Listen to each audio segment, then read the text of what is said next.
लोग क्या आपने ये चीज़ कुरान पाक में नोट की है? अब जैसे इस आयत से देखिए कुल मन कान और अदुव्वुल लिल काफिरीन, इन 4-5 लाइन्स के दरमियान आपको कहीं भी ला, ता या जीम स्टॉपिंग सिंबल्स देखने को नहीं मिलेगा एक्सेप्ट दिस वन। अब यहाँ पे चलो ठीक है हम स्टॉप होते हैं, लेकिन बीच में हर किसी का ब्रेथ लेवल इतना तो नहीं होता कि इसको यहाँ से लेके तीसरी लाइन तक पढ़ लें। अब बीच में हम कैसे स्टॉप हो रहे हैं, और अगर स्टॉप हो रहे हैं तो हमें कैसे पता चलेगा कि हम कोई यानी कुफ्र का इर्तिकाब कर इसी से स्टॉप हो रहे हैं या नहीं हो रहे? इसको हम सीखेंगे आज की वीडियो में, क्योंकि आपको पता है रैंडम स्टॉप होने से हम कुरान पाक में कुफ्र जैसी जो बड़े गुनाह है, गुनाह कबीरा हम अंजाम देते हैं। आपने क्या समझना है? सबसे पहले वक्फ हसन आपके पास क्या है कि ऐसी जगह है जहाँ पे ठहरना जायज है और आगे मिलाना भी जायज है, यानी यहाँ पे ठहरना अच्छा है मगर मिलाना उससे भी बेहतर है। सो इस मजमून में बात खत्म नहीं होता और अक्सर इसमें कोई अलामत नहीं होती, या कारी अपनी समझ के मुताबिक ठहरता है। जैसे मैं आपको एग्जाम्पल देती हूँ। अब देखिए ये आपके पास क्या है, अल्हम्दुलिल्लाहि रब्बिल आलमीन, राइट। अब यहाँ पे देखिए अल्हम्दुलिल्लाह, इनके दरमियान या इस सेंटेंस के दरमियान कोई आपके पास स्टॉपिंग साइन नहीं है। अगर मैं यहाँ पे स्टॉप हो जाऊं तो इसमें क्या है कि इन दो वर्ड्स का अपकमिंग दो वर्ड्स के साथ कोई ताल्लुक है, ठीक है, मानवी एतबार से भी या फिर लफ्जी एतबार से आप इसको कंसिडर कर ले। लेकिन अगर मैं यहाँ पे स्टॉप होती हूँ तो कोई मीनिंग चेंज नहीं होगा, ठीक है। जैसे हम पढ़ते हैं अल्हम्दुलिल्लाह, अगर हम स्टॉप हो जाए तो यानी क्या है कि तमाम तारीफें अल्लाह के लिए हैं, विच मीन्स सुनने वाले को ये चीज बिल्कुल वाज़ेह हो गई। और अगर हम कंटिन्यू करें रब्बिल आलमीन, जो कि तमाम जहानों का रब है, ये भी ठीक है। यानी इसमें अगर आप वसल करेंगे यानी कंटिन्यू करेंगे, चारों वर्ड्स को साथ साथ पढ़ेंगे, वेल एंड गुड। और अगर आप बीच में स्टॉप होते हैं वो कहलाता है वक्फ हसन, ठीक है। कुछ कारी हज़रात इसको यहाँ पे वक्फ हसन अगर अप्लाई करे भी तो वो उसको दोबारा मिलाते हैं। अब अगर आपको कुरान पाक का ट्रांसलेशन नहीं आता, अरबी ग्रामर नहीं आती, तो आप कभी भी वक्फ हसन की पहचान नहीं कर पाएंगे, ठीक है। तो उसके लिए एक और सोल्यूशन है जो कि वक्फ कबी के नाम से, अभी मैं आपको बताती हूँ कैसे। अब यहाँ पे वक्फ हसन इसकी मिसाल क्या है कि मौकूफ अलैह का, मौकूफ यानी जहां पे आप स्टॉप हो जाए, ठीक है, कोई वर्ड है वहां पे आप स्टॉप होंगे। मौकूफ अलैह का अपने माँ बाप कलमे से यानी उसके बाद अगर वर्ड आ जाए, लफ्ज़ और मायनवी दोनों ताल्लुक हो, जिस तरह मैंने आपको यहाँ पे बताया ना, हम यहाँ पे स्टॉप हो गए, ये क्या होगा आपके पास, ये होगा मौकूफ अलैह। और अपकमिंग माँ बाप यानी उसके बाद जो आया, इनका आपस में ताल्लुक है या फिर मानवी एतबार से या फिर लफ्ज़ मायनी से। तो यहाँ पे क्या कह रहे हैं कि मौकूफ अलैह का अपने बाद कलमे से लफ्ज़ी और मानवी दोनों ताल्लुक हो, और वक्फ करने से मायने ना बिगड़ते हो और ना इबहम यानी उसमें कोई शक की गुंजाइश भी ना हो, तो वहां पे स्टॉप हो सकते हैं। लेकिन पहले मैंने आपको बताया अगर हमें ग्रामर ही ना आती हो तो हमें कैसे पता चलेगा कि हम इसको सही पढ़े? तो उसके पास बेसिकली आपके पास एक और सोल्यूशन है वक्फ कभी के नाम से, ठीक है। वक्फ कभी किस चीज को कहते हैं? कभी का मतलब है कि अगर आप कहीं स्टॉप होते हैं तो जिससे आप स्टॉप हो गए, जैसे मौकूफ अलैह, मैं आपको एक वर्ड बताती हूँ, दिस वन। चलिए यहाँ से स्टार्ट करते हैं। इन्नहु, मैं यहाँ पे स्टॉप हो गई, ठीक है। अब मैं जैसे स्टॉप हो जाऊं, ये आपके पास क्या क्या लगा, मौकूफ है।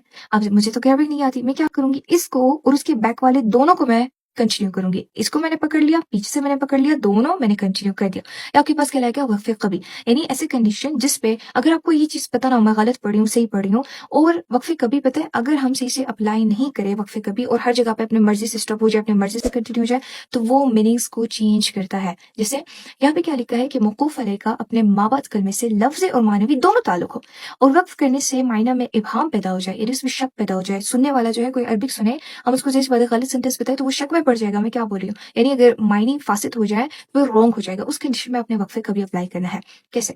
चलिए मैं आपको एग्जाम्पल देती हूँ। हम आते हैं सूरतुन निसा, आयत नंबर आपके पास है समथिंग 43। अब इसमें क्या आपके पास देखिए, आपको कहा जा रहा है या अय्युहल्लज़ीना आमनू ला तक़रबुस्सलाह, ठीक है। ए ईमान वालों जो लोग ईमान लाए हैं, आप नमाज के करीब ना जाए। अब सुनने वाला ये बोलेगा मैं क्या कह रही हूँ, नमाज के करीब ना जाए, कुरान पाक में क्या ये लिखा है? हमने दूसरी आयत को नहीं पढ़ा, ठीक है, हमें दूसरे सेंटेंस को। जैसे यहाँ पे क्या लिखा है कि मोमिनो जब तुम नशे के हालत में हो तो जब तक उन अल्फाज को मुंह से, मतलब जो अल्फाज हम उसको प्रॉपर तरीके से ना समझे, इसको समझने ना लग जाए, नमाज के करीब मत जाओ। ये टोटल इसका मीनिंग है। लेकिन अगर मैं यहाँ पे अपनी मर्जी से स्टॉप हो जाती हूँ, ला तक़रबुस्सलाह, फिर मैं पढ़ती हूँ वअंतुम सुकारा, आगे से कंटिन्यू करती हूँ, विच मीन्स मैंने तो यहाँ पे आयत के मीनिंग को चेंज कर दिया। सुनने वाले ने अगर कोई अरब सुने तो मैंने उसको डायरेक्ट बोल दिया कुरान में लिखा है कि आप नमाज के करीब मत जाओ, तो ये मीनिंग चेंज हुआ। उस सूरत में हम क्या करेंगे, अगर हम स्टॉप हो जाए, ला तक़रबुस्सलाह स्टॉप हो गए, तो हम इसको उसके बैक वाले एक दो वर्ड्स को जरूर हम उसको पकड़ेंगे और हम कंटिन्यू करेंगे। जैसे अगर सलाह इस पे स्टॉप हो जाए, यहाँ से फिर से हम पढ़ेंगे ला तक़रबुस्सलाता वअंतुम सुकारा। अगर हम ऐसे पीछे से इसको कंटिन्यू करें तो आपके पास क्या लगेगा, वक्फ कभी, यानी कि जिससे अगर आप स्टॉप हुए हैं, आपने बाद में कंटिन्यू किया, तो जो आयत के मीनिंग पे जो चेंजिंग आनी थी उसको आपने यानी मूवमेंट सही कर दिया, पिकअप कर दिया, आपके पास कहलाता है वक्फ कभी। अब जो बिगिनर्स है जिनको अरबिक नहीं आता, आप जैसे इस आयत में देखिए कोई आपके पास सिंबल्स नहीं है, राइट। अगर कुरान पाक में आप आप कहीं भी स्टॉप होते हैं, आपको कोई ग्रामर वगैरह नहीं आता, तो आप क्या करेंगे, इस वर्ड को जहाँ पे आप स्टॉप हुए उसको और उसके एटलीस्ट 2 वर्ड्स को पीछे से दोबारा लें और उसको दोबारा पढ़ के आप कंटिन्यू करें। तो इसका एक सॉल्यूशन ये है आपके पास वक़्फ़े कबी और वक़्फ़े हसन वो जो है ज़्यादातर जो अरबिक ग्रामर समझते हैं, ट्रांसलेशन समझते हैं, वो उनके लिए है।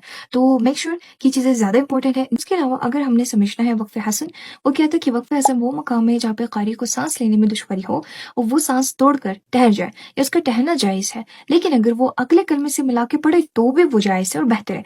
ये वक़्फ़ इख्तियारी है, यानी क़ारी अपनी मर्ज़ी से करता है और इसमें मज़मून का तसलसल बरकरार रहता है, मज़मून पूरा नहीं होता। जिस तरह पहले मैंने आपको बताया, यहाँ पे तो कंप्लीट नहीं हुआ मज़मून, लेकिन फर्स्ट वर्ड का दूसरे के साथ कोई ताल्लुक है। बेहतर अगर आप कंटिन्यू करेंगे देन वेल एंड गुड, अगर आप स्टॉप हो जाए तो वक़्फ़े हसन में कोई मीनिंग चेंजिंग नहीं होगी। अलबत्ता वक़्फ़े कभी भी हमने क्या सीखा कि जो वक़्फ़ है वो एक तरीके से उसके मीनिंग पे, आयत पे चेंजिंग होगी अगर हम वहीं से डायरेक्ट कंटिन्यू करें। तो लिहाज़ा हमने अभी तक क्या सीखा, वक़्फ़ की 4 इक़साम हमने सीखी और उसमें हमने क्या सीखा, वक़्फ़े ताम, वक़्फ़े काफ़ी, वक़्फ़े हसन और वक़्फ़े कबी। नेक्स्ट वीडियो में मैं आपको इंशाल्लाह बताऊँगी वक़्फ़े कुफ़रान के बारे में। वक़्फ़े कुफ़रान क्या आपके पास, यानी ऐसी-ऐसी जगहों पे स्टॉप होना कुरान पाक में जो खुदा न ख़ास्ता वो तो मीनिंग चेंज हो ही हो जाएगा, लेकिन हम वहाँ पे कुफ़्र का इर्तिकाब करेंगे। तो बहुत ज़्यादा इंपॉर्टेंट होने वाली है। So if this video was informative for you, don't forget to follow me to this journey.